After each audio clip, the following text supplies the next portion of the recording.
Great. So let's start. Okay sir, जब कोई भी ऑथर अपनी फर्स्ट बुक सेल्फ पब्लिश करता है तो उस प्रोसेस के क्या की स्टेप्स होते हैं? सो ये बहुत एक इम्पॉर्टेंट चीज़ है, जब भी आप अपना बुक लॉन्च करना चाहते हैं, मतलब आप सेल्फ पब्लिश कर रहे हैं या आप ट्रेडिशनल पब्लिश कर रहे हैं, तो बहुत सारे मेथड्स होते हैं। बट मोरलेस प्रोसेस सारा जो है वो सेम होता है।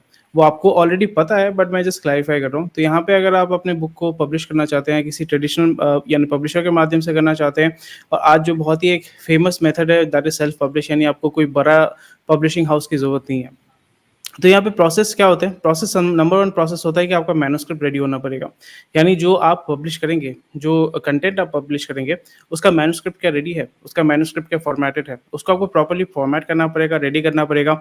ऐसा नहीं होना चाहिए कि उसका उसमें स्पेलिंग मिस्टेक है, उसका फ़ॉन्ट सही होना पड़ेगा। तो ये आप गूगल डॉक में कर सकते हैं, या आप जो है माइक्रोसॉफ्ट वर्ड पे भी कर सकते हैं। तो अंदर का यानी बुक का मटेरियल यानी मैन्युस्क्रिप्ट तो रेडी हो गया। उसके बाद क्या करना है? उसके बाद है कवर। बुक का कवर बहुत ही ज़्यादा इंपॉर्टेंट हो जाता है। कवर डिज़ाइन आप खुद भी कर सकते हैं, अगर आप ग्राफ़िक डिज़ाइनिंग का बेसिक अगर आपके पास आइडिया है, या फिर आप किसी ग्राफ़िक डिज़ाइनर को भी हायर कर सकते हैं। और आज के ज़माने में आप कैनवा में भी बुक कवर का डिज़ाइन कर सकते हैं, या फाइवर या बहुत सारे ऐसे वेबसाइट्स हैं जहाँ पे आप फ्रीलांसर्स को हायर कर सकते हैं अपने बुक कवर को डिज़ाइन करने के लिए। तो ये होता है सेकंड स्टेप। और अभी आपका जो है कंटेंट, जो बुक है वो पूरी तरीके से रेडी है। उसके बाद आपको प्लेटफ़ॉर्म सिलेक्ट करना पड़ेगा, या आपको पब्लिशर सिलेक्ट करना पड़ेगा कि आप सेल्फ पब्लिश करेंगे या ट्रेडिशनल पब्लिश करेंगे।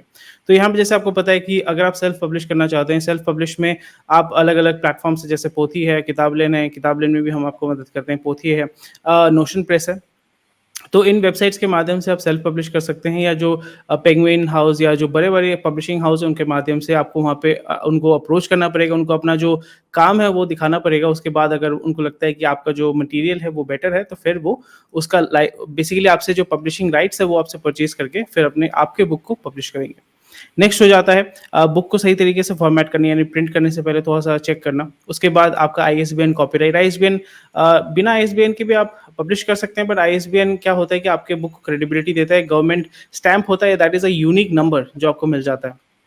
कॉपीराइट अप्रूवल भी आप ले सकते हैं, जिसके माध्यम से आपके काम को आप कॉपीराइट भी करवा सकते हैं, बट जब आप अपने बुक को लिखते हैं बाय इटसेल्फ ये आपका कॉपीराइट हो जाता है। उसके बाद प्राइसिंग, डिस्ट्रीब्यूशन जैसे ऑलरेडी पता है, बुक प्रिंटिंग होता है, प्रिंट होने के बाद आपका डिस्ट्रीब्यूशन होता है, डिस्ट्रीब्यूशन ऑफलाइन हो सकता है, ऑनलाइन हो सकता है। ऑनलाइन जैसे अमेज़न, फ्लिपकार्ट में आप सेल कर सकते हैं।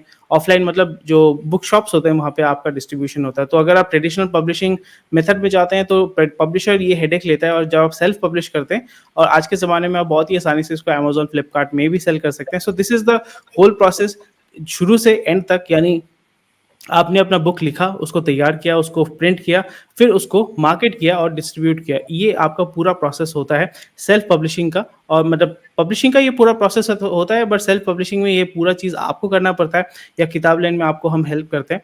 और अगर आप ट्रेडिशनल पब्लिशिंग में जाते हैं तो वहाँ पे ये जो मार्केटिंग, डिस्ट्रीब्यूशन, प्रिंटिंग, ये सारा काम जो है वो आपका पब्लिशर करता है। So this is the whole process. Next. Okay, okay sir.